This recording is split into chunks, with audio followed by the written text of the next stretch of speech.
Muhammad. Allahumma salli ala Muhammad wa ali Muhammad. Allahumma salli ala Muhammad wa ali Muhammad wa ala alihi wa sahbihi wa man tabi'ahu bi ihsan ila yaumil akhir. Bapak Ibu yang sangat berbahagia, kita bersyukur kita bersua kembali dalam keadaan sehat walafiat. Pada kesempatan pertemuan kita petang ini adalah meneruskan pembahasan kita pada pertemuan itu, yaitu hikmah atau filsafat yang masih berbicara tentang relasi wujud dan kuiditas.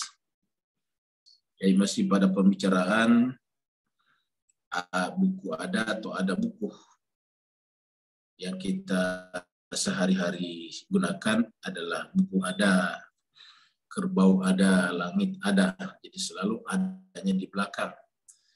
Jadi kuiditasnya atau bendanya kita dijadikan sebagai subjek dan ada hanya sebagai predikat. Predikat itu kata Mullah Sadra menunjukkan bahwa dia hanya subordinat. Karena yang namanya subjek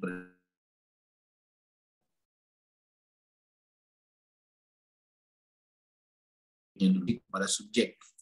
Jadi informasi datang belakangan. Jadi dia adalah subordinasi terhadap subjek. Jadi kalau kita mengatakan buku ada, berarti bukunya dulu yang utama, yang pertama, lalu kemudian datang kata ada. Jadi ada itu disandangkan, ditempelkan kepada kata ada. Pada kata ditempelkan pada kata buku, jadi buku ada.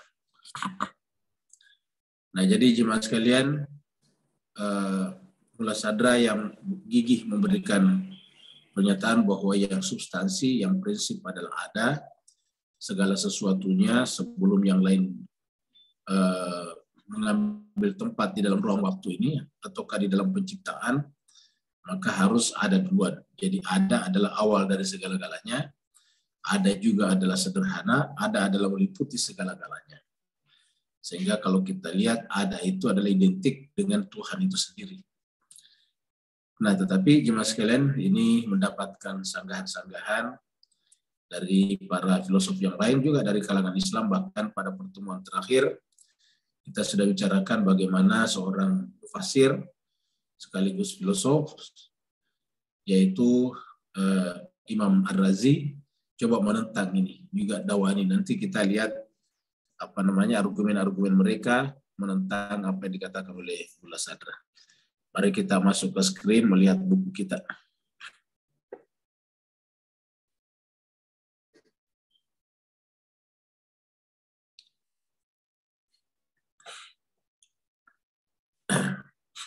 Jadi jemaah sekalian,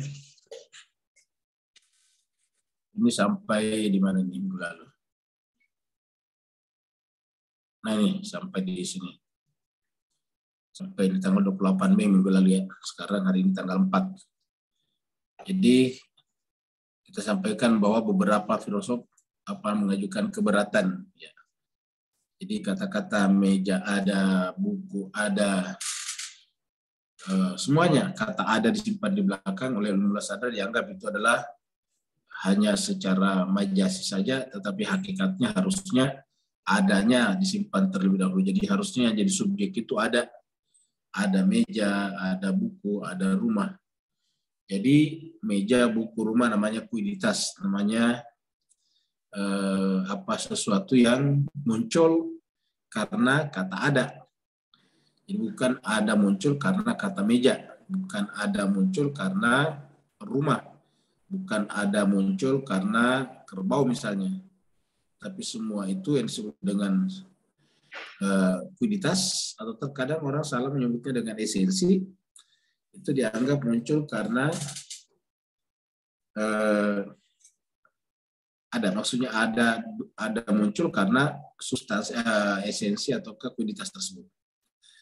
Nah, kita lihat di sini terakhir pembahasan kita adalah para filosof Muslim mengajukan beberapa solusi untuk menyelesaikan persoalan tersebut. Persoalan bahwa tetap digunakan kata meja ada dan sebagainya, yang dipersoalkan oleh Mullah Sadra bagi mereka tidak perlu dipersoalkan. Ya, jadi dikatakan di sini para filosof Muslim coba mengajukan beberapa solusi untuk menyelesaikan persoalan tersebut. Artinya ini bukan hanya persoalan Mullah Sadra, tetapi sejak zaman filosof pertama, sejak zaman dahulu sudah dibicarakan tentang kata ada ini, eksistensi namanya. Tetapi kata Mullah Sadra, namun tidak ada satu solusi pun yang bisa diterima. Namun tidak ada satu solusi pun yang bisa diterima. Di bawah ini solusi-solusi itu akan diungkap satu persatu. Jadi ada beberapa solusi yang kemudian solusi ini dianggap justru bukan solusi oleh Mullah Sadra dan karenanya diberikan sanggahan-sanggahan lagi. Terakhir kemarin kita bicara tentang solusi pertama. Jadi kita sudah sampai di solusi pertama yang diajukan oleh Imam Fakhrur Razi atau Imam Ar-Razi. Ya adalah ini tidak tanggung-tanggung, ini adalah kita bisa membaca buku tafsir Ar-Razi. Kemudian dia adalah seorang teolog ahli ilmu kalam. Kemudian seorang mufassir, ya, tafsirnya tadi ada, dokter juga, sastrawan juga, dan filosof juga. Ya. Jadi ulama-ulama dulu banyak yang multi talenta, multi kemampuan. Ya. Istilah lain itu prolific, ya, prolific itu artinya banyak keahliannya. Dia sudah ahli teologi, ahli tafsir, dokter, sastrawan. Kalau dia sastrawan kan berarti bukan hanya ahli dalam bidang kesusastraan, tetapi dianya sendiri adalah sastrawan, menulis dan membaca puisi misalnya.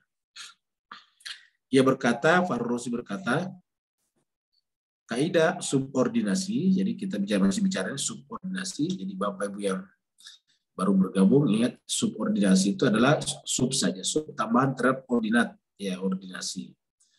Jadi subordinat. Ya, jadi seperti contohnya perhiasan di rumah. Perusahaan di rumah itu adalah subordinat, ornamen namanya, subordinat saja terhadap rumah. Di rumahnya duluan baru dibuat perhiasannya. Kaidah subordinasi ini bahasa orang Inggris menyebutnya rule of subordination atau bahasa Arabnya qaidat al-far'iyah. Jadi qaidatul far'iyah. Kalau kita baca qaidatul far'iyah. Jadi dia adalah kaidah subordinasi. Far'iyah itu cabang subordinat. Lawannya adalah al-asliyah. Jadi kalau yang utama, yang prinsip namanya al-asliyah. Kalau ini adalah al-far'iyah. Dia adalah sekunder, jadi bisa jadi disebut dengan sekunder. Sedangkan kalau al-asliyah adalah yang primer.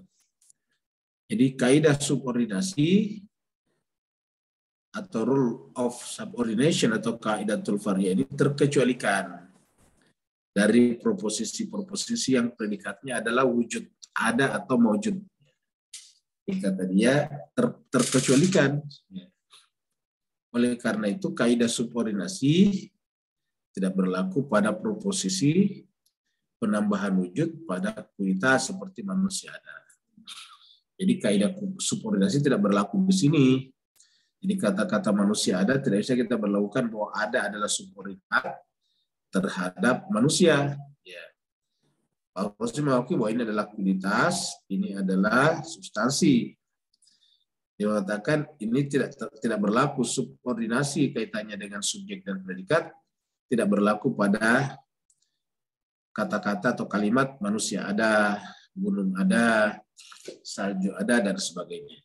Tidak berlaku. Ada pengecualian. Nah, apa jawaban daripada jawaban daripada Mullah Sadra tentang kritik ini? Jadi kritik atas solusi pertama, artinya sanggahan terhadap solusi pertama yang diajukan oleh Imam Fakhrur Razi. Ya. Dia katakan kaidah subordinasi adalah suatu kaidah rasional yang bersifat universal yang dibangun di atas argumentasi. Jadi lagi-lagi kaidah subordinasi adalah suatu kaidah rasional. Jadi kaidah rasional, kaidah yang ada di dalam pikiran. Ya. Yang bersifat universal. Jadi kalau dia adalah rasional, harus universal. Ya. Kenapa? Karena kan semua orang punya akal yang sama. Seluruh manusia punya akal, punya rasionalitas. Sehingga karena dia rasionalitas, maka dia bersifat universal. Seperti misalnya sebab akibat, itu adalah bersifat universal. Kenapa? Karena itu adalah salah satu prinsip akal yang sangat penting dan semua orang punya akal yang sama.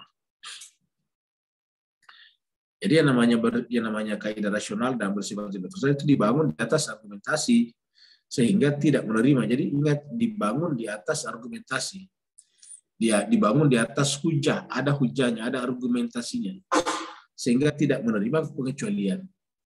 Jadi kalau yang dibangun atas dasar argumentasi atau rasionalitas itu tidak menerima pengecualian. Pengecualian itu ada kalau itu berkaitan dengan tabiat manusia. Kebiasaan-kebiasaan manusia seperti berbahasa, itu bahasa juga ada pengecualian-pengecualian. Ya, jadi kalau berbahasa ada pengecualian, bukan rasionalitasnya, bukan kaidah rasionalnya, tetapi berbahasa misalnya. Jadi manusia membuat kultur itu bisa berbeda-beda satu tempat ke tempat lain. Nah, bahasa pada tingkat tertentu adalah merupakan kultur. Jadi jika ada pengecualian pada satu kaidah rasional, maka itu adalah pertanda kebatilannya. Maksudnya itu adalah kekurangannya, cacat. Jadi kalau ada pengecualian pada kaidah rasional, maka itu adalah cacat daripada kaidah tersebut. Ya. Cacat daripada rasionalitas tersebut. Karena tidak boleh ada pengecualian. Pengecualian tadi kalau ada kebiasaan-kebiasaan.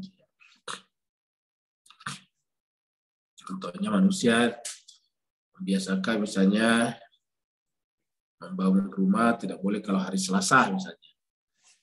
Tidak boleh misalnya nikahin pada hari Selasa, tapi bisa terjadi pengecualian-pengecualian. Hari Selasa tiba-tiba ada tanggal merah, gedung kosong, maka kemudian biasa pernikahan pada hari itu. Jadi jika ada pengecualian pada kaidah rasional, ya kaidah rasional, maka itu adalah pertanda kebatilan, pertanda cacat daripada kaidah tersebut, dan itu tidak mungkin.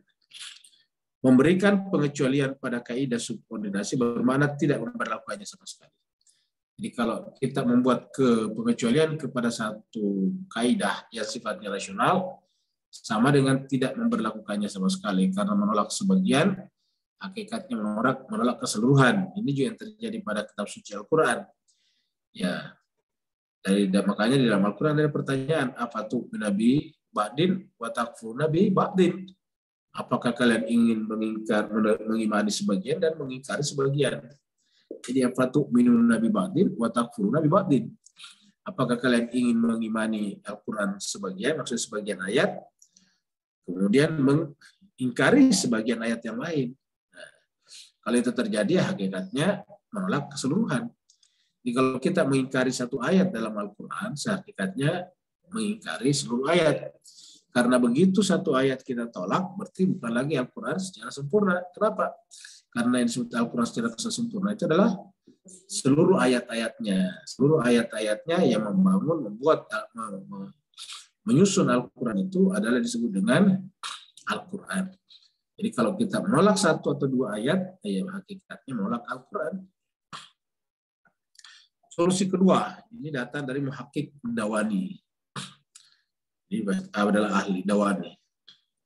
Solusi kedua dikemukakan oleh Muhakkik Dawani, dia berkata, kandungan kaidah subordinasi bukanlah bermakna penambahan A pada B yang memastikan keberadaan B. Jadi ingat, kaidah subordinasi bukanlah bermakna. Ingat, subordinasi yang kita bicarakan adalah B adalah A, kamu gitu. B adalah A. Jadi harusnya kan A adalah B, tapi ini B adalah A. Ya. Jadi B adalah A. B adalah A. Ya, jadi di sini ada dua. Yaitu ada B dan ada A. Kalau kita mengatakan B adalah A, kan berarti B subjek ini adalah predikat. B adalah A. B adalah A. Jadi baju ada. Jadi baju adalah ada. Jadi B adalah A. Nah, dikatakan gini. Kandungan kaidah subordinasi Kaidah subordinasi yaitu di sini kita sebut A subordinasi ya, karena kan predikat subordinasi. Ini ada ordinasinya. Di kandungan kaidah subordinasi bukanlah bermakna, jadi yang namanya kaidah subordinasi tidak bermakna bahwa penambahan A terhadap B, penambahan A terhadap B, sehingga memastikan keberadaan B duluan, memastikan keberadaan B yang mengharuskan B ada dan eksis sebelum penambahan A pada B, kan begitu. Kalau kita katakan B adalah A, kan berarti ini adalah subordinasi predikat. Ini harus ada duluan, baru kemudian A. Contohnya tadi misalnya baju ada, kan berarti bahwa harusnya baju dulu, baru kemudian ada. Nah, dia katakan tidak harus seperti itu, tidak harus ada itu didahului oleh B. Ini bicarakan. Jadi katakan kandungan kaidah subordinasi atau kaidatul far'iyah tadinya bukanlah bermakna penambahan A ini pada B yang memastikan keberadaan B duluan, yang mengharuskan B ada dan eksis sebelum penambahan A pada B. Sebelum penambahan A pada B. Sehingga hal ini berkonsekuensi pada satu kemustahilan, ya, yaitu keterdahuluan sesuatu atas dirinya sendiri. Keterdahuluan sesuatu atas diri sendiri. Tidak mungkin sesuatu mendahului dirinya, karena kan adalah kontradiksi, itu membingungkan. Sesuatu mendahului dirinya, terus apa yang disebut dengan sesuatu dan apa yang disebut dengan dirinya. Sesuatu itu sudah ada sebelum ia diadakan, kan tidak mungkin. Ini pernyataan yang falasi, yang tidak masuk akal dan tasalsul, ya. Akan tetapi ya, ini solusi yang disampaikan oleh Dawani. Akan tetapi kaidah subordinasi bermakna penambahan A pada B yang berimplikasi pada keberadaan B, yakni B tidak harus ada dan eksis sebelum penambahan A. Jadi penambahan A pada B yang berimplikasi pada keberadaan B menyatakan bahwa pernyataan B adalah tidak harus B duluan ada sebelum A ini ditambahkan kepada B. Tetapi makna daripada B ialah B ada bersamaan dengan penambahan A. Jadi B ada bersamaan dengan penambahan A. Jadi bukan A-nya yang baru ada, tetapi bersama dengan penambahan A pada B. Jadi A-nya sudah ada duluan, tetapi baru sekarang mau ditambahkan kepada B, gitu. Jadi baru sekarang, yakni B tidak harus ada dan eksis sebelum penambahan A, tetapi B ada bersamaan dengan penambahan, ya, bukan keberadaan, tapi penambahan A terhadap B. Penambahan A terhadap B. Meskipun atau walaupun keberadaan B adalah dengan perantaraan A. Maksudnya meskipun keberadaan B itu ada karena perantaraan A. Jadi walaupun B ini ada karena perantaraan A, tidak lantas menunjukkan bahwa A duluan harus ada baru B. Kenapa? Karena ini hanya penambahan A terhadap B. Jadi sangat bisa terjadi A sudah ada duluan di suatu tempat, tetapi kemudian belum ditambahkan kepada B. Jadi subordinasi kata dia adalah menambahkan A kepada B, bukan berarti bahwa B harus duluan baru A. Itu kata Dawani. Nah, sekarang ya sekalian bagaimana sanggahan? kritik atas solusi kedua. Ya. Pada dasarnya ia membenarkan kritikan yang diajukan pada kaidah subordinasi. Pada dasarnya ia membenarkan kritikan. Ya, jadi apa namanya, ini jawab muladasar ini kritikan atas solusi kedua, artinya ini adalah jawaban muladasar terhadap Dawani. Jadi kata muladasar pada dasarnya ia, yaitu Dawani, membenarkan kritikan yang diajukan pada kaidah subordinasi. Jadi sebetulnya dia membenarkan. Ya, dia membenarkan. Cuma saja keberadaan A tidak harus, keberadaan B tidak harus mendahului keberadaan A. Yang ada ialah bahwa A dan B bersamaan dipertemukan. Jadi ini bukan berkaitan dengan asal usul, tapi hanya dipertemukan A terhadap B, begitu. Jadi makanya muladasar mengatakan pada dasarnya dia membenarkan ya kritikan yang diajukan pada kaidah subordinasi pada proposisi penambahan wujud pada kualitas. Jadi dia membenarkan kritikan. Jadi kritikan yang dilakukan oleh muladasar bahwa penambahan wujud pada kualitas, ya, yaitu kalau kita katakan B adalah A, berarti A ditambahkan kepada B, dan penambahan wujud pada kualitas. Kenapa? Karena A adalah wujud tadi, ada, B adalah kualitas. Seperti tadi, meja ada, meja kualitas, ada adalah wujud, eksistensi. Sehingga ia mencoba menafsirkan secara berbeda kandungan kaidah tersebut. Jadi sehingga ia mencoba menafsirkan secara berbeda kandungan kaidah tersebut.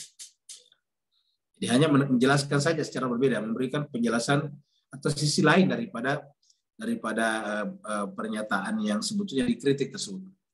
Namun tafsiran daripada Dawani ini tidak sesuai dengan kandungan kaidah subordinasi yang diterima oleh semua filosof. Jadi ingat, subordinasi ini bukan diciptakan muladasar, tetapi sudah diterima oleh para filosof sejak zaman Yunani.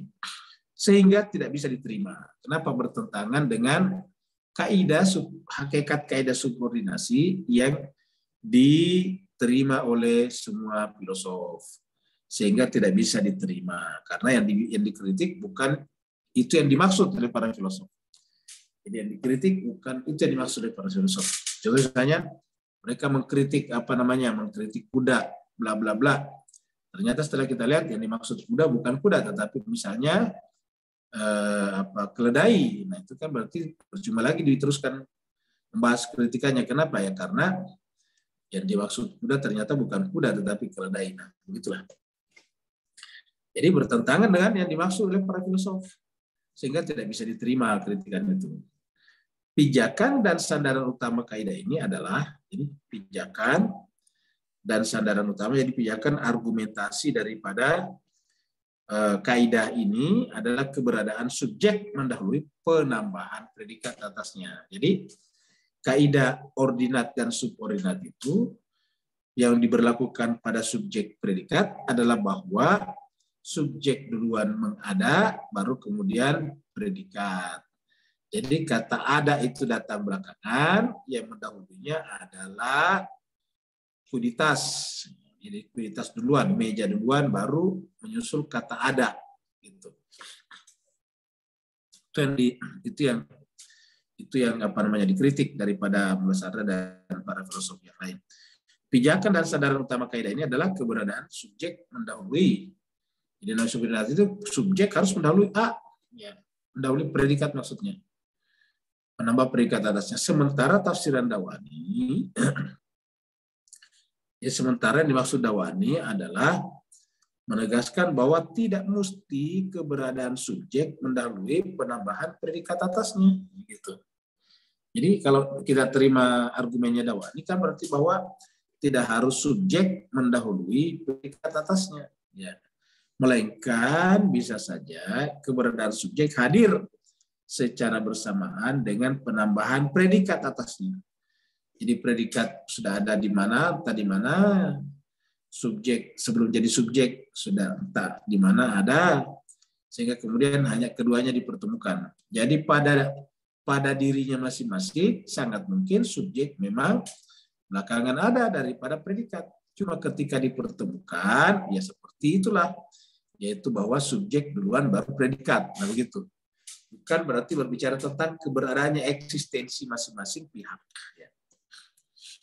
Jadi bisa saja keberadaan subjek hadir secara bersamaan dengan penambahan predikat atasnya.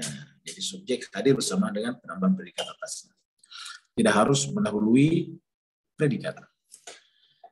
Solusi ketiga, solusi ketiga yang ditawarkan oleh Said Sanad, ini nama filosof pemikir juga. Kata Sanad, supaya kaidah ini terbebas dari masalah, maka ia memungkiri wujud hakiki di alam eksternal dan menolak prinsipalitas wujud, bahkan menafikan keberadaan konsep wujud. Nah, jadi ini lebih jauh lagi cara mengkritiknya, yaitu bahwa supaya tidak perlu kita persoalkan ini, tidak perlu persoalkan adalah B adalah A. Supaya kita tidak perlu mempersoalkan ini dengan ini, subjek dan predikat. Nah, ini supaya tidak merasa terbebas dari masalah kan begitu. Jadi supaya tidak usahlah dibicarakan ini bahwa B lebih utama daripada A. Ya justru bagaimana caranya? Ya justru memungkiri, mengingkari wujud hakiki di alam eksternal. Jadi tidak ada wujud hakiki di alam eksternal. Jadi di alam ini tidak ada wujud hakiki. Sehingga kemudian menolak apa yang disebut dengan prinsipalitas wujud. Asalatul wujud, yaitu bahwa wujudlah yang mendasar. Wujudlah yang ada terlebih dahulu, baru kemudian menyusul kualitas di belakangnya. Jadi alam eksternal ini adalah alam kualitas. Alam kualitas. Dan bagi dia itu tidak punya hakikat. Tidak punya hakikat. Karena tidak punya hakikat, maka otomatis juga tidak perlu kita bicara tentang mana yang prinsip dan mana yang bukan prinsip, mana yang asliyah dan mana yang far'iyah. Mana yang asliyah dan mana yang far'iyah. Ingat kalau kita katakan B adalah A, dalam kaidah bahasa, subjek lebih utama daripada predikat. Berarti ini adalah asliyah, ini namanya far'iyah. Kalau istilahnya tadi di atas, asliyah itu adalah ordinat atau ordinasi, sedangkan A adalah subordinat ataukah far'iyah, cabang. Jadi makanya bahkan dia menolak keberadaan konsep wujud. Jadi bukan hanya menolak adanya wujud hakiki di alam eksternal, dia juga menolak prinsipalitas wujud, bahkan lebih jauh lagi menolak keberadaan konsep wujud. Jadi konsep wujud yang dibicarakan bagi dia tidak ada. Itu hanya merupakan majasi saja. Itu hanya simbol-simbol saja, atau perumpamaan-perumpamaan saja, majas. Menurutnya, wujud tidak memiliki individu luar di alam eksternal. Jadi menurutnya atau baginya, wujud itu tidak memiliki individu luar. Tidak memiliki entitas. Jadi wujud itu tidak memiliki entitas. Jadi wujud itu bahkan kalau yang di atas tadi mengatakan bahwa wujud itu bahkan tidak punya konsep sama sekali. Jadi bagi dia wujud tidak memiliki individu luar, maksudnya tidak punya entitas. Individu itu kita sebut dengan entitas, entity. Tidak punya entitas.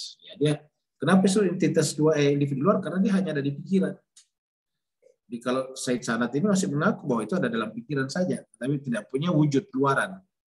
Tidak punya wujud zahir, tidak punya wujud wujud eksternal. Yang ada hanya wujud mental saja. Jadi wujud tidak memiliki individu luar di alam eksternal. Di alam eksternal artinya di alam indrawi dan konsep universal di alam material, di alam mental. Jadi konsep universal di alam mental. Tentunya kata wujud atau ada memiliki konsep, ini kata bersada, ini kan selalu ini masih solusi ya. Jadi tentu saja kata maujud yaitu teradakan, maujud itu teradakan, jadi diwujudkan, memiliki konsep di alam mental, tetapi bersifat tunggal. Ya. Jadi bagi Said Sarat ini, dia ada secara konseptual, tetapi bersifat tunggal. Itu hanya di mental saja, ya di alam mental, pikiran, tapi itu hanya bersifat tunggal. Ya, ini yang di atas yang sudah dibahas tentang dalam bahasa Inggris dengan has atau is. Itu hanya saja, to be saja. Bukan bersifat gabungan. Jadi bukan bersifat gabungan yang bermakna memiliki wujud. Jadi bukan bersifat gabungan yang memiliki wujud, sehingga konsep wujud merupakan bagian daripada gabungan itu. Jadi bukan merupakan konsep gabungan yang bermakna memiliki wujud, sehingga konsep wujud merupakan bagian daripada gabungan itu. Dengan demikian, konsep wujud tidak memiliki individu luar di alam eksternal. Tidak memiliki tidak memiliki entitas, entity itu sesuatu yang bisa dikatakan itulah. Tidak memiliki entitas di alam luar, alam eksternal. Ya, ingat kita pernah sampaikan bahwa ada dua wujud utama yang sering kita bicarakan, yaitu wujud luar, eksternal, dan wujud mental. Wujud luar disebut dalam bahasa Arab wujud khariji, dan wujud mental disebut dalam bahasa Arab wujud zihni. Kita sudah bicarakan bahwa sebetulnya ada 4 wujud, tetapi yang kita bicarakan di dalam ilmu filsafat cuma 2. Karena yang ketiga dan keempat itu bicarakan di dalam ilmu logika saja, yaitu wujud lisani, dan tulisan katbi. Sudah terangkan juga pada pertemuan yang lalu. Jadi bagi dia, ya jadi yang namanya wujud itu tidak memiliki entitas, tidak memiliki kesesuatuan, tidak ada sesuatunya. Sehingga kemudian di dalam eksternal, sehingga dapat ditambahkan kepada kualitasannya, sehingga tidak bisa karena dia tidak memiliki, ya sebetulnya penambahan itu hanya bersifat majas saja. Begitu pula konsep wujud tidak eksis di alam mental. Bahkan dikatakan konsep wujud pun tidak eksis di alam mental, sehingga dapat dipredikasikan pada kualitas di alam mental. Bahkan konsep wujud pun tidak eksis di alam mental, sehingga dapat dipredikatkan pada kualitas di alam mental. Jadi dalam mental juga kan ada kalimat-kalimat, ada proposisi-proposisi. Bahkan boleh dikatakan proposisi yang ada di alam luar itu kan sebetulnya juga terbangun terlebih dahulu di alam mental. Nah, dikatakan di sini konsep wujud tidak eksis di alam mental, sehingga dapat dipredikasikan atau dapat dijadikan predikat seperti tadi A terhadap kualitas, yaitu B misalnya. Kalau kita katakan B adalah kualitas di alam mental. Ya, jadi B adalah A, berarti B adalah kualitas, A adalah wujud. Oleh karena itu wujud tidaklah ditambahkan. Jadi wujud tidaklah ditambahkan. Kenapa? Karena tidak ada. Yang bisa ditambahkan kan sesuatu yang ada. Wujud tidak dapat ditambahkan atau tidak dapat dipredikasikan pada kualitas, baik di alam eksternal, khariji, ataupun di alam mental, alam zihni, wujud zihni. Sehingga kemudian masuk dalam lingkup kaidah subordinasi, itu tidak ada, karena hakikatnya yang namanya wujud tidak punya entitas di alam eksternal dan tidak punya juga di dalam alam mental kita, alam zihni kita, wujud zihni kita, tidak ada. Sehingga kemudian tidak perlu kita ribut berbicara tentang ordinat dan subordinat, kata dia. Nah, makanya kemudian coba kita lihat jawaban daripada Mullah Sadra. Nah, jemaah sekalian, kalau kita lihat ini, para ulama dulu itu kan sudah sangat aktif berpikir kan, karena kita lihat di sini bagaimana mereka membicarakan hal yang ini kan sebetulnya semuanya bersifat pikiran. Ya, namanya berbicara tentang ini di pikiran kita bicarakan. Beda kalau kita misalnya bicara tentang sapi, baru kita tunjuk sapi di luar, besarnya seperti apa, beratnya seperti apa. Kalau ini kan tidak, benar-benar di pikiran. Ini seperti kalau kita bicara matematik. Kalau kita bicara matematik itu bicara murni pikiran. Ya, jadi murni pikiran.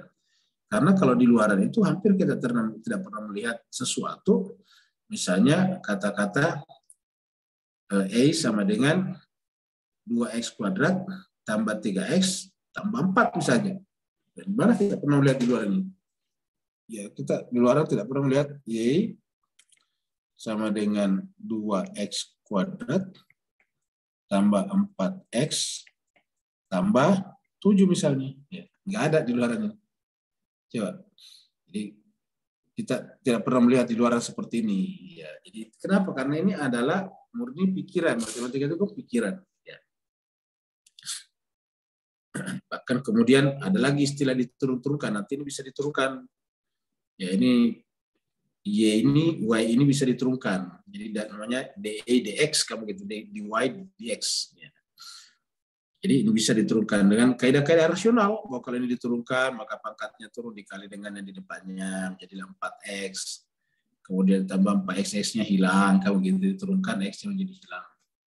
Lalu kemudian ini juga tidak ada. Jadi akhirnya pendapatannya adalah 4X tambah 4. Nah, itulah itu. Kalau kita tidak belajar matematika, ya tidak bisa kita ketahui. Kenapa? Karena nggak pernah kita lihat di luar ini. Mana wujud eksternalnya ini? Ya, tapi ini masih ada dalam pikiran. Karena kalau tidak dalam pikiran, tidak lahirlah ilmu matematika. Nah itu. Nah sekarang kritik atas solusi ketiga. Dikritik atas solusi ketiga. Said Sanad mengingkari keberadaan konsep wujud. Jadi Said Sanad ini mengingkari keberadaan konsep wujud. Jadi dia mengingkari konsep wujud ya di alam mental, bahkan bukan hanya di alam roh tapi di alam mental, yang merupakan perkara yang sangat gamblang. Gamblang itu jelas terang benderang, itu gamblang. Mudah-mudahan Bapak Ibu dari Malaysia dan Singapura ini dipakai juga di sana. Gamblang. Gamblang itu jelas terang benderang. Dan aksiomatik. Aksiomatik itu ya aksiomatik sudah memang seperti itu, tidak boleh tidak. Jadi aksiomatik namanya. Ya. Seperti namanya contohnya, yang namanya anak pasti belakangan lahir daripada orang tuanya, itu kan aksiomatik. Tidak perlu kita tanya-tanya, benar nggak yang namanya anak belakangan lahir daripada orang tuanya. Nah, selama kita mengerti konsep orang tua dan anak, ya pasti ini adalah dengan gampang kita terima. Kenapa? Karena anak datang lahir duluan daripada orang tua, orang tuanya itu adalah aksioma. Aksiomatik. Kalau bahasa kitanya aksiomatik itu adalah harga mati. Harga mati. Jadi aksiomatik, harga mati. Karena itu kan aks itu kan sebetulnya ini. Ya. Ini. Jadi, aksi tertutup, tidak ada lagi diskusi, sudah jelas. Ya. Itu aksiomatik. Apakah dapat diterima bahwa kita sama sekali tidak memahami kata wujud? Apakah dapat diterima? Jadi kalau misalnya kita tidak menerima konsep wujud, lalu kenapa ada dalam pembicaraan dan setiap saat? Setiap saat kita mengatakan meja ada, buku ada, langit ada. Ini kan bahasa ini kan ada di seluruh komunitas di dunia. Komunitas bahasa maksud saya. Jadi bahasa berbeda tetap ada. Ya, tetap ada. Jadi maksudnya konsep itu dalam pikiran tetap ada. Kalau dia ada pada semua jenis bahasa, dan kan itu berarti bahwa ada di dalam pikiran. Pertanyaannya apa itu? Bisa muncul menjadi satu kalimat, menjadi satu proposisi pernyataan kalau dia tidak wujud. Ya. Maka dikatakan apakah dapat diterima bahwa kita sama sekali tidak memahami kata wujud, sehingga kita tidak dapat membayangkan suatu makna ketika mendengar kata ini. Karena bagi dia kan kata tadi, bahkan di dalam mental pun tidak ada. Jadi kata wujud itu tidak ada dalam mental. Ya, tidak ada di dalam mental. Tidak ada wujud di wujud mental. Nah pertanyaannya kalau dia tidak ada, bagaimana kita bisa memahami sebuah kalimat? Ingat kalau kita memahami sebuah kalimat karena kita mengerti tugas-tugas, fungsi-fungsi, makna-makna kata-kata yang membentuk kalimat tersebut. Ya, contohnya kita mengatakan Abdullah sedang jalan. Itu kan pasti kita mengerti kata Abdullah, kata sedang, dan jalan. Kalau kita tidak memiliki pemahaman yang benar tentang Abdullah sedang jalan, pasti kita tidak memahami kalimat itu. Atau kalau enggak, salah memahami pasti kalimat itu. Kata memahami itu kan berarti bahwa ada di dalam pikiran maknanya. Nah, jadi makanya dikatakan sini, Mullah Sadar mengatakan, apakah dapat diterima bahwa kita sama sekali tidak memahami kata wujud, sehingga kita tidak dapat membayangkan suatu makna ketika mendengarkan kata itu. Ini jelas sekali. Yang namanya makna itu langsung men-trigger makna itu dalam pikiran kita ketika menerima sebuah kata. Misalnya saya menggunakan kata bahasa Melayu air, pasti ada maknanya kan, yang Bapak Ibu terima. Dan kalau saya menggunakan kata air atau tulisan air pada orang yang tidak tahu berbahasa Melayu, tetapi dia hanya berbahasa Inggris, pasti makna yang muncul berbeda. Gitu. Jadi masing-masing berbeda. Kenapa? Karena makna di pikiran berbeda dari kata itu maksudnya. Contohnya misalnya tadi air ya, air ya, air. Kalau kita tulis, tulisannya persis sama air. Air. Kalau orang Melayu mendengarkan pasti ini adalah cairan, ya, cair. Sedangkan kalau apa namanya, kalau orang Inggris, orang berbahasa Inggris mendengarnya pasti ini adalah gas. Ya. Ini cair, ini gas, beda sekali kan. Ini adalah benda cair, ini adalah benda gas. Ini adalah orang Melayu, begitu kita katakan saya ingin air, saya haus, nah itu pasti jelas yang dimaksud. Sedangkan kalau orang Inggris menggunakan kata air, walaupun mereka membacanya agak berbeda, tapi tulisannya sama air misalnya, beda maksudnya mereka karena ini adalah angin. Jadi tulisan ini sama-sama tulisannya, tetapi makna yang dipahami oleh orang Melayu dan orang Inggris berbeda. Nah, jadi artinya apa? Berarti kan kalau misalnya ini tidak punya makna, ini tidak perlu terjadi perbedaan di sini. Tapi karena punya makna, ini air yang dimaknai berbeda, tentu berbeda juga pahaman daripada mereka ketika kita membaca kata air atau menulis kata air. Kita tulis kata air yang kita tulis itu men-trigger orang Melayu membayangkan cairan, men-trigger orang berbahasa Inggris membayangkan gas. Ya, seperti itu.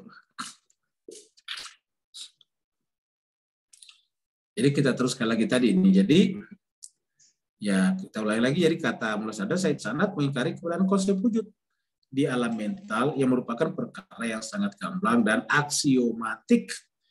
Apakah dapat diterima bahwa kita sama sekali tidak memahami kata wujud sehingga kita tidak dapat membayangkan suatu makna ketika mendengarkan kata ini?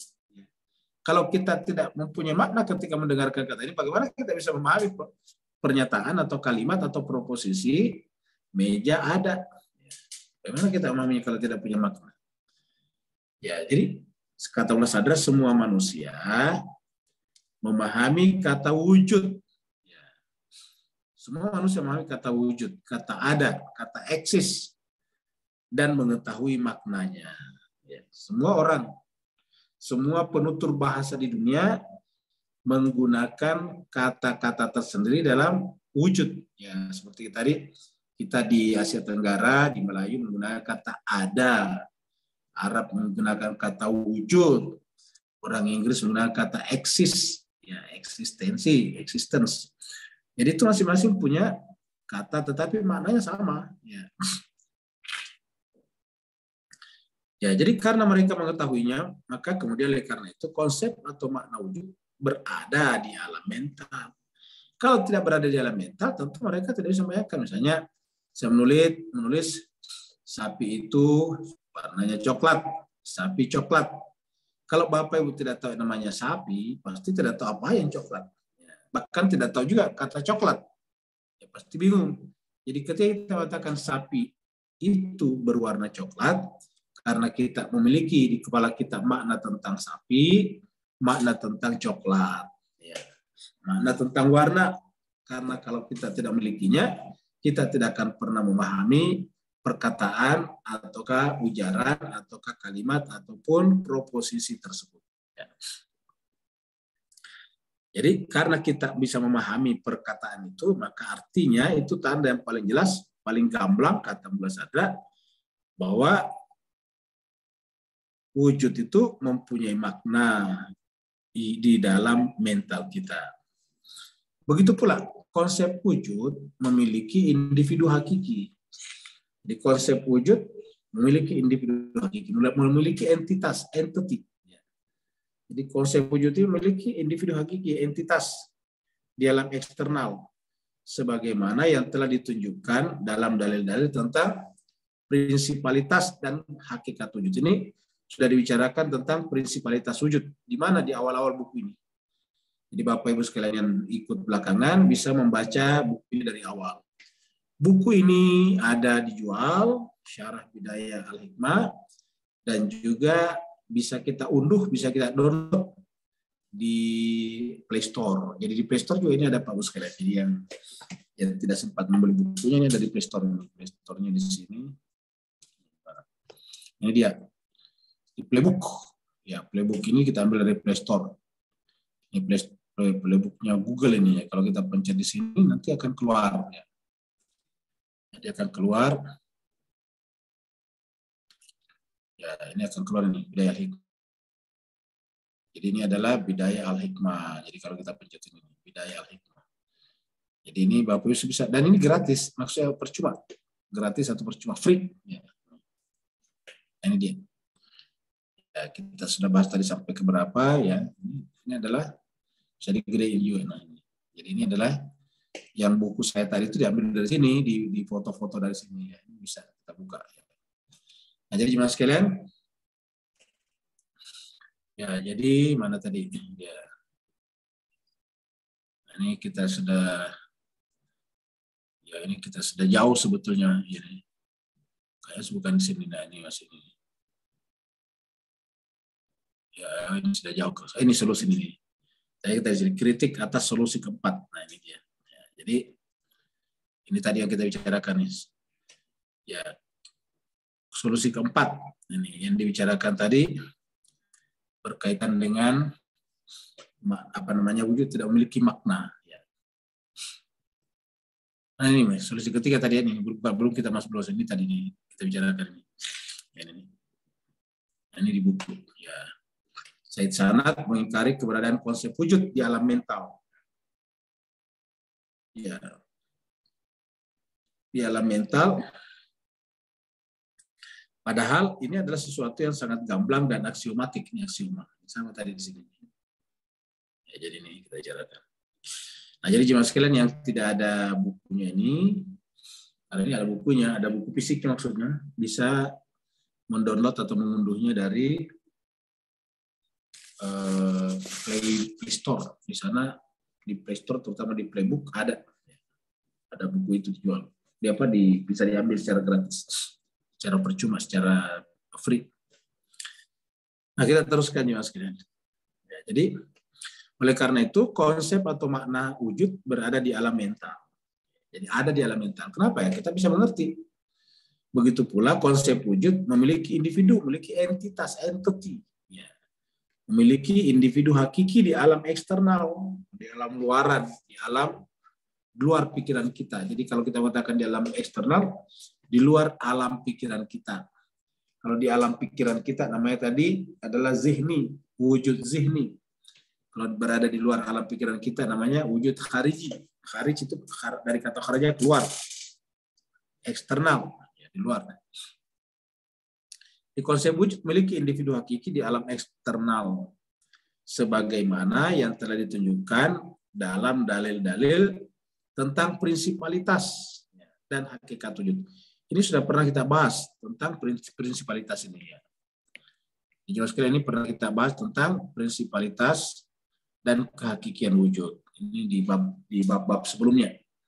Di Bapak Ibu yang baru bergabung bisa membuka kembali buku ini di awal-awal yang berbicara tentang prinsipalitas wujud. Prinsipalitas wujud itu bahasa Arabnya adalah asala al-wujud. Asala dari kata asli. Asli wujud. Wujud itu adalah asli, prinsip. bukan far'iyah, bukan subordinat, bukan bukan tambahan. Kalau dia far'iyah, cabang tambahan. Ya, yang namanya cabang itu pasti datang setelah pokok. Ya, kalau kita bicara cabang lagi, namanya far'iyah ya, ataukah ordinat dan subordinat kalau kita punya pohon. Ya. Kita punya pohon seperti ini. Ini adalah dahan-dahannya. Ini adalah pohonnya. Ya, tentu ini duluan ini kan. Ya. Pasti ini adalah duluan. Ya, baru kemudian ini dahan-dahannya di sini. Jadi pasti ini adalah duluan. Ini muncul dari sini, kamu gitu Pak Bos. Tidak mungkin ini duluan baru ini. Nah, karena ini duluan baru ini, maka ini namanya pokok asli. Ini adalah cabang. Jadi namanya asalah asli, ini adalah far'iyah. Jadi ini adalah subordinat, ini ordinatnya. Karena ini dicantolkan ke pokok, ke batang, ke pokok, ke pokoknya, ke batangnya. Ini batang kalau bahasa kita batang. Ini adalah dahan dan rantingnya, ini adalah ya, jadi dahan dan ranting. Jadi adalah pokok, terus kemudian dahan dan ranting ini. Jadi di sini ada dahan nih. Dan di sini muncul lagi ranting. Ya, kita kasih warna lain biar gampang. Muncul lagi ranting di sini. Tentu ini ranting juga adalah datang belakangan setelah ini. Ya. Sedangkan ini datang belakangan setelah ini. Ya. Setelah pokoknya batangnya. Jadi seperti itulah. Jadi tidak mungkin daun atau ranting dahan mendahului pokok. Tidak mungkin. Harus pokok duluan. Memang pokok asalnya pohon ini dari sini. Ya. Jadi inilah yang kita lihat di alam, di luar bumi. Kalau di dalam buminya di dalam ada akar-akar lagi. Nah, jadi akar itu sebetulnya yang disebut dengan asal. Jadi di dalamnya ini ada akar-akar. Akar-akar ini juga bercabang-cabang di bawah. Nah, jadi jemaah sekalian ini yang kita teruskan. Jadi kita sudah mendemonstrasikan atau menjelaskan tentang prinsipalitas wujud di bab-bab sebelumnya. Sekarang adalah yang terakhir, yaitu solusi keempat. Solusi itu kan solusi artinya jalan keluar. Keempat yang ditawarkan oleh pemikir berkenaan dengan tadi relasi predikat dan subjek, yaitu relasi subordinat terhadap ordinat. Yang disebut dengan kaidah al-far'iyah, qaidatul far'iyah. Sebagian teolog, ya, jadi ini kan memang yang banyak terlibat dalam pembicaraan ini adalah para teolog, mereka punya masalah ketuhanan. Sebagian teolog beranggapan bahwa meskipun konsep wujud berada di alam mental, jadi sebagian teolog itu adalah ahli hanya berkutat masalah-masalah ketuhanan, teolog namanya. Kalau di dalam bahasa Arab disebut dengan ilmu kalam. Jadi sebagian teolog beranggapan bahwa meskipun konsep wujud berada di alam mental, jadi mereka berpendapat bahwa walaupun konsep wujud itu ada dalam mental, kan tadi ini pendapatnya Said Sanad di atas dianggap lemah, dianggap rapuh. Maka data yang keempat, ya walaupun kita menganggap wujud itu ada di alam mental, karena kata Said Sanad tadi tidak ada di alam mental dan kemudian disanggah dengan sangat apik oleh Mullah Sadra, dengan kata-kata kalau tidak ada di mental, bagaimana kita bisa memaknai kata itu? Ya, gitu. Jadi sebagian teolog beranggapan bahwa meskipun konsep wujud berada di alam mental, namun ia tidak memiliki individu luar, tidak memiliki misdak di alam eksternal. Misdak itu adalah petunjuk yang kita lihat di luar, yang kemudian men-trigger atau mengasosiasikannya kita dengan pikiran. Seperti misalnya kalau kita lihat di luar sapi di luar yang kita lihat itu adalah merupakan misdak atas sapi yang ada dalam pikiran kita. Misalnya manusia itu kan di alam pikiran. Manusia itu Pak di luar nggak kelihatan. Bapak Ibu tidak pernah melihat manusia di alam luar. Yang kita lihat apa? Misdaknya. Abdullah, Fatimah, Aminah, A, B, C, si A, si B, si C, dan sebagainya. Itu namanya misdak daripada manusia yang ada dalam pikiran kita. Jadi misdak itu yang membenarkan. Ingat kata-kata misdak itu yang terbenarkan, yang terjustifikasi dengan itu. Misdak itu dari kata sidak, benar. Jadi sebagian teolog beranggapan bahwa meskipun konsep wujud berada di alam luar, berada di alam eksternal, berada di alam mental, maksudnya di alam zihni, di alam pikiran, namun ia tidak memiliki individu luar, jadi tidak punya entitas luar, tidak punya external entity, tidak punya entitas luaran, ya, tidak punya entitas di alam eksternal. Jadi dia mengakui tidak bisa dipungkiri bahwa memang ada dalam pikiran, karena tadi gagasan daripada Said Sanad ini kan lemah sekali di hadapan bawah sadar. Dia katakan kalau tidak ada di pikiran, bagaimana kita bisa memahami sesuatu? Ya. Jadi pasti harus ada di pikiran. Makanya yang keempat mengatakan ya memang ada di dalam pikiran. Namun dia tidak memiliki individu entitas di alam luar, alam eksternal. Jadi yang ditolak hanya di alam pikiran. Kalau saya sana tadi di luar dan di dalam mental, di dalam pikiran tidak ada. Di kata wujud itu tidak ada di alam luar dan tidak ada di alam mental kita. Oleh karena itu, wujud tidak ditambahkan pada kualitas. Jadi, oleh karena itu kata si teolog yang disebutkan di sini, wujud tidak ditambahkan pada kualitas di alam eksternal. Jadi wujud itu sudah ada di pikiran. Ya, sudah ada di pikiran. Sehingga kemudian ketika kita membuat kalimat di luar, seperti di meja ada, maka kata ada wujud di situ bukan ditambahkan pada kualitas dalam eksternal. Ya. Di wujud tidak ditambahkan pada kualitas. Kualitas itu seperti meja tadi, meja ada. Di alam eksternal, di alam luar pikiran kita, sehingga masuk dalam cakupan kaidah subordinasi, sehingga tidak berlaku kaidah subordinasi di sana yang memastikan keberadaan kualitas sebelum wujud ditambahkan padanya. Sementara pada sisi yang lain, kualitas tidak mungkin eksis tanpa perantaraan wujud. Jadi kualitas tidak mungkin eksis tanpa perantaraan wujud. Tidak mungkin hadir tanpa perantaraan wujud. Jadi mungkin bahasa kita di Asia Tenggara, di Melayu ini bagusnya adalah gini, kata supaya tidak kacau dengan kata wujud, kita artikan gini, bahwa yang namanya meja, bangku dan sebagainya itu kita tidak sebut dengan mengada, tetapi hadir, kita sebutkan hadir saja. Jadi hadir atas perantaraan wujud gitu. Jadi yang namanya kualitas itu hadir. Hadir di mana? Hadir di alam eksternal. Hadir di alam dunia, hadir di alam individunya masing-masing. Ya. Itu kita menggunakan kata hadir, bukan ada. Karena kalau kita katakan ada ini kacau dengan kata ada yang bersifat umum dan tunggal. Ya. Jadi kita ulangi lagi. Mereka beranggapan bahwa wujud merupakan suatu konsep. Konsep itu berarti ada di pikiran. Namanya konsep itu di pikiran. Mafhum. Konsep ini bahasa Arabnya mafhum, yang terfahami oleh dan makna umum di alam mental yang dinamakan makna umum wujud atau makna wujud secara umum.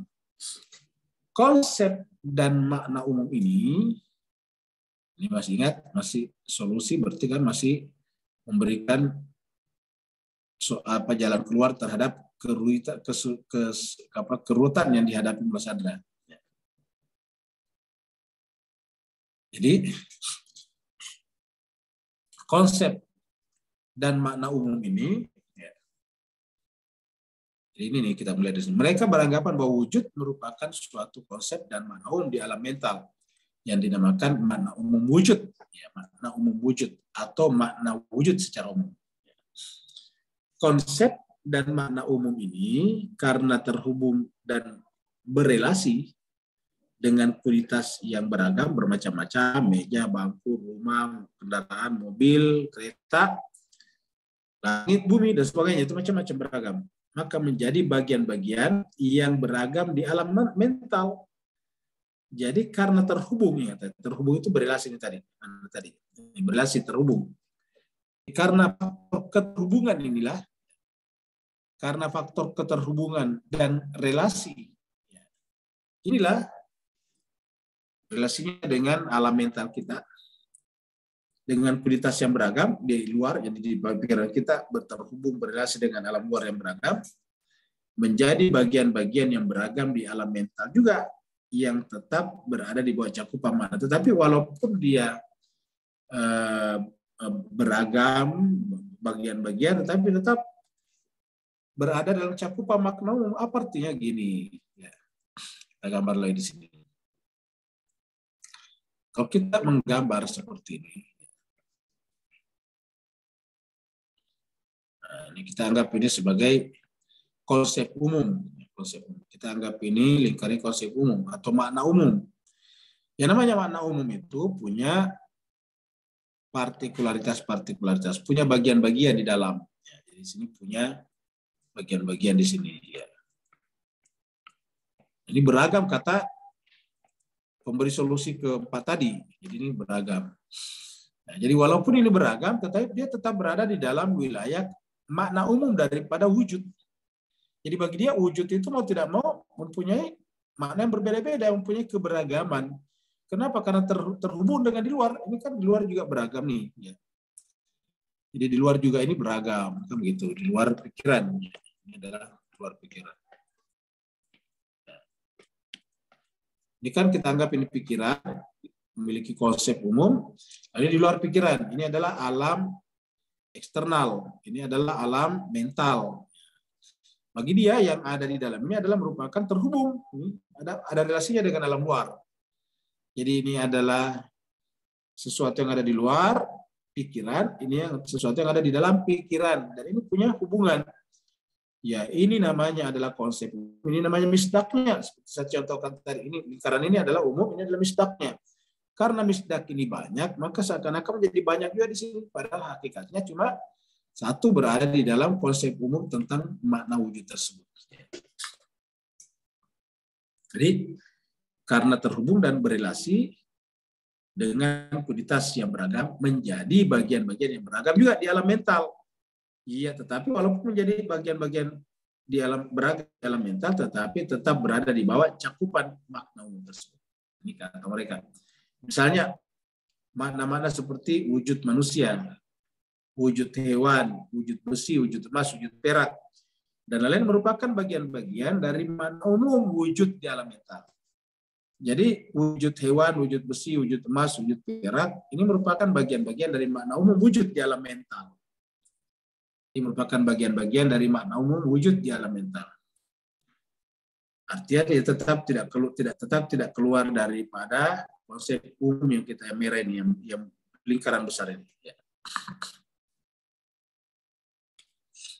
Setiap bagian ini memiliki dua bagian pula. Setiap bagian memiliki dua lagi bagian, yaitu makna umum wujud. Jadi ada namanya makna umum wujud kata mereka ini bukan munasadar. Pengkritiknya tadi kata yang menganggap munasadar itu perlu dikasih solusi.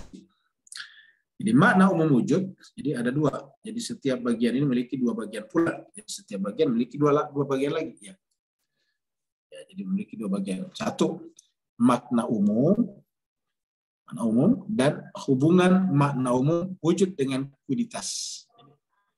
Hubungannya makna umum wujud yang ada di dalam mental dengan kualitas yang ada di alam eksternal. Seperti contoh misalnya sapi itu kan cuma satu di dalam pikiran kita. Begitu kita tunjuk di luar itu sapi A, sapi B, sapi C. Ya. Beribu-ribu dan masing-masing kita bicarakan secara khusus, tapi di pikiran kita umum. Nah, kenapa? Karena ada keterhubungan.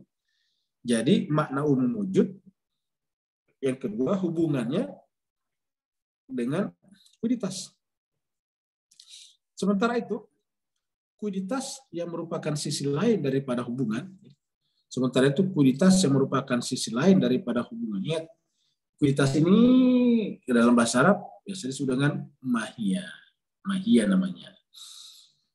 Jadi sementara itu kualitas yang merupakan sisi lain dari hubungan tidak termasuk dalam bagian. Jadi lagi-lagi kualitas yang merupakan sisi lain daripada hubungan, bukan tadi hubungan dan relasi, tidak termasuk ke dalam bagian. Ya.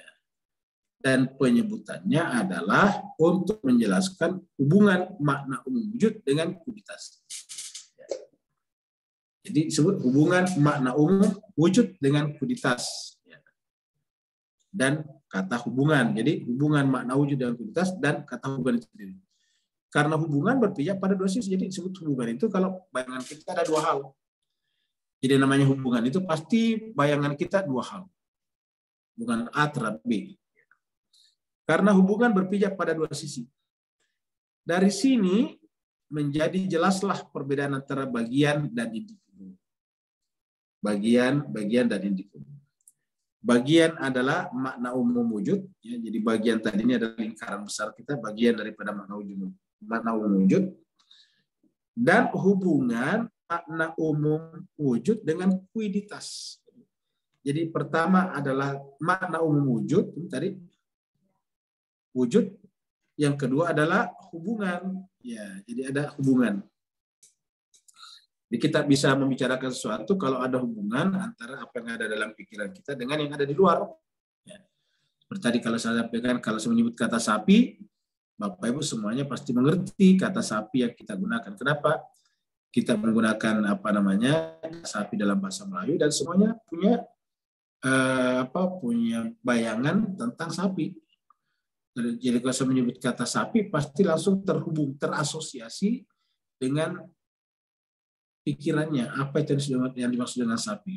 Artinya ketika saya menyebut kata sapi, Bapak Ibu tidak mungkin membayangkan kuda, apalagi membayangkan ikan, jauh sekali. Ya.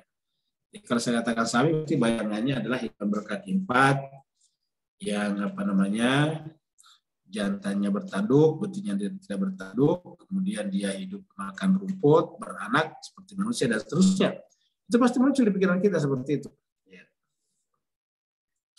Bagian adalah makna umum wujud dan hubungan. Jadi ada bagian dan hubungan. Dan hubungan makna umum wujud dengan kuditas. Sementara individu adalah makna umum wujud. Jadi individu adalah makna wujud, hubungan makna umum wujud dengan kuditas dan kuditas. Jadi sementara individunya adalah makna yang kita tadi individu itu terkadang kita terjemahkan dengan entitasnya, adalah makna umum wujud. Hubungan makna umum wujud dengan kuditas. Makna umum wujud dan kuditas. Seperti tadi manusia ada. Ya, ada itu adalah makna umum wujud. Kuditasnya adalah meja, misalnya meja ada. Perlu dikatakan bahwa solusi keempat ini dilontarkan oleh teolog. Jadi tidak disebutkan secara spesifik namanya. Tapi dikatakan bahwa tapi ini adalah hidup di masyarakat pada saat itu. Di masyarakat ilmuwan tentunya. Jadi perlu dikatakan bahwa solusi keempat ini dilontarkan oleh teolog yang beranggapan bahwa kuditas adalah yang prinsipil dan hakiki. Ya, disampaikan, jadi yang keempat ini disampaikan oleh teolog yang beranggapan bahwa kuditas adalah yang prinsipil dan hakiki, bukan wujud. Ya, perhatikan Mas sekalian ini kata-kata ini. Ya, jadi teolog yang beranggapan bahwa kuditas adalah yang prinsipil dan hakiki, bukan wujud. Jadi sampai di sini.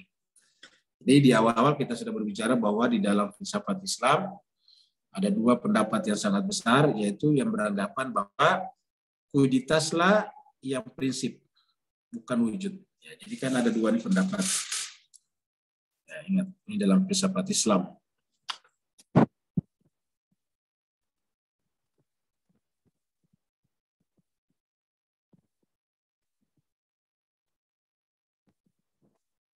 Dalam filsafat Islam kan berarti masing-masing punya filosofnya. Jadi kalau dikatakan dalam filsafat Islam masing-masing punya filosofnya. Ya, dalam filsafat Islam ada dua, ya, arus besar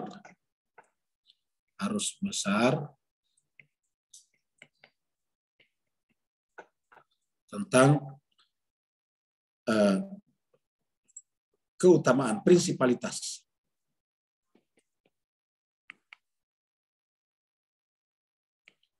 Mana yang prinsip? Artinya mana yang prinsip? Kita kasih tanda tanya. Apakah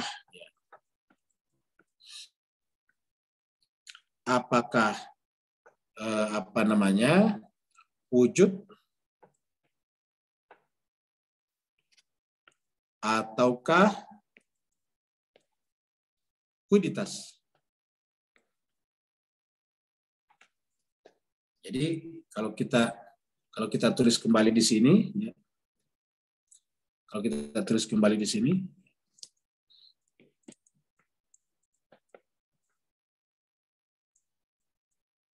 salah.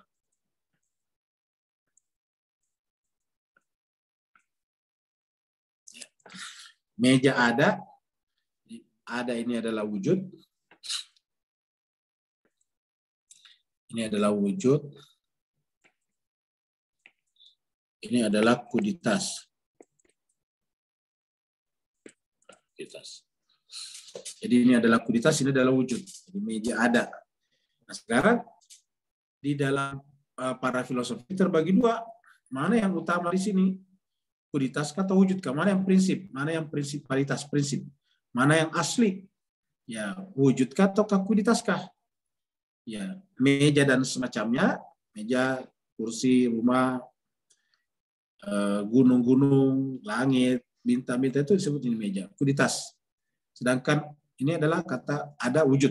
Ya, mana yang prinsip? Nah, dalam pandangan filsafat Islam itu ada dua macam. Ada yang menganggap, ini yang pertama dulu, yang menganggap bahwa yang prinsip itu adalah kuiditas. Ini nama lainnya mahiyah. Bagi mereka yang prinsip itu yang utama adalah kuiditas, namanya asalah al-mahiyah.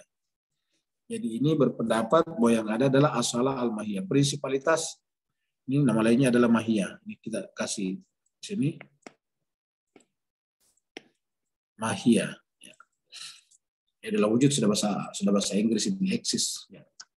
Nah, yang berpendapat ini utama namanya asalah al-mahiyah. Ini namanya asalah. Jadi kalau bahasa Inggrisnya, bahasa Arabnya asalah al-mahiyah.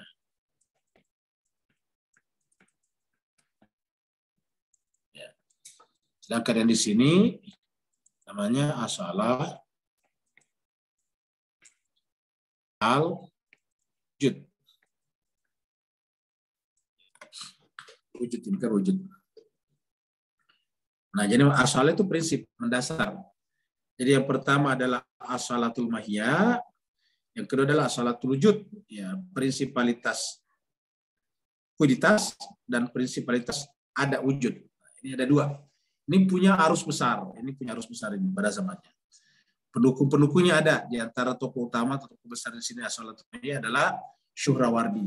Suhrawardi ini adalah filosof yang terkenal dengan aliran aliran cahayanya, iluminasi, isyraqiyah. Nah, jadi ada dua. Satunya lagi adalah seperti ini, seperti contohnya misalnya Ibnu Sina menganut prinsip-prinsip seperti ini, asalatul wujud. Nah, jadi ada dua, prinsipalitas wujud dan prinsipalitas kuiditas. Nah, sekarang kita perlu disampaikan bahwa solusi keempat ini dilontarkan atau disampaikan oleh teolog atau kita sebut tadi filosof yang beranggapan bahwa kuiditaslah yang prinsip dan hakiki, bukan wujud. Jadi artinya oleh teolog yang berpendapat bahwa yang benar adalah asalatul mahiyah, bukan asalatul wujud. Asal atau prinsip daripada kuiditas, yang prinsip adalah kuiditas, bukan wujud. Mereka berpandangan bahwa setiap kuiditas memiliki tiga hal, yaitu makna umumnya, bagian-bagiannya, dan individunya. Jadi ada makna umumnya bagi mereka. Ini setiap yang namanya kuiditas, setiap kuiditas memiliki tiga hal. Yang pertama ini adalah makna umum. Punya makna umum. Yang kedua, bagian-bagiannya, partikularitasnya. Kemudian yang keempat, yang ketiga individunya, entitinya. Jadi ada tiga yang dibicarakan di situ. Nah, jemaah sekalian berbahagia, ini nanti kita bahas lebih dalam sebelum kritik atas solusi keempat. Jadi hari ini kita hanya sampai di sini saja. Karena waktu kita tinggal sebentar lagi. Insyaallah kita sebentar malam masih ketemu Irfan. Tanggal 4 Juni. 4 Juni 22. Karena kita sebentar masih akan ketemu lagi, kita akhiri sampai di sini. Yang mau bertanya dipersilakan.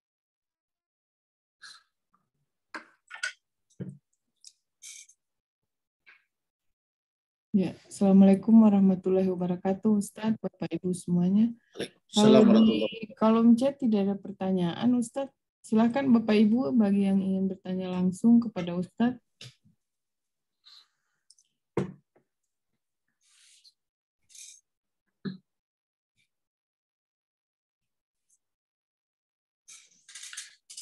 Kalau tidak ada Bapak Ibu sekalian, berarti kita akhir sampai di sini. Insya Allah kita sebentar malam ketemu lagi.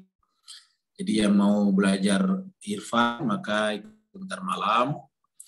Irfan dan Hikmah ini berdekatan, ya berdekatan berdekatan pembahasannya. Makna-makna apa, terminologinya juga banyak sama. Nah, mudah-mudahan jemaah sekalian, walaupun kita memahaminya sedikit-sedikit, tapi kalau kita istiqomah, ingat Bapak sekalian, jangan berpikir bahwa kita lah yang memahaminya. Kita berpikir Tuhanlah yang memahamkan itu kepada kita.